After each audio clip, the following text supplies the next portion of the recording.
کہ جب ایسے ذمہ دار جن کی محنت کوشش لگن اور تقدر سے ادارہ آگے بڑھ رہا ہے، جن کی سرپرستی اور نگرانی میں ہم آگے بڑھ رہے ہیں، تو حق بنتا ہے ان حفاظ کی حوصلہ افزائی سے قبل ان کی ہم حوصلہ افزائی کریں۔ حوصلہ افزائی تو ہم نہیں کہیں گے، البتہ کوشش ہم نے کی کہ ان کا اعزاز ہم کیسے کر سکتے ہیں۔ تو ہمیں اس کے سوا نظر نہیں آیا کہ جس طرح ہم تکمیل قرآن کے موقع پر حفاظ قرآن پر دستہ رکھیں گے، تو میں مہمان مکرم سے گزارش کروں گا یا اپنے ہاتھ سے ہمارے امیر محترم کے سارے مبارک پر بھی دستار مبارک رکھیں۔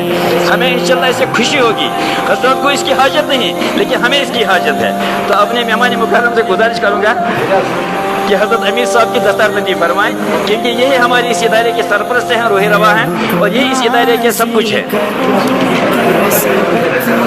الحمدللہ ذرا نیچے بیٹھیے، آپ نیچے بیٹھیے۔ کہ جو با وفا علماء دین ہے، تھوڑی تنخواہ پہ کرتے ہیں گزران وہ،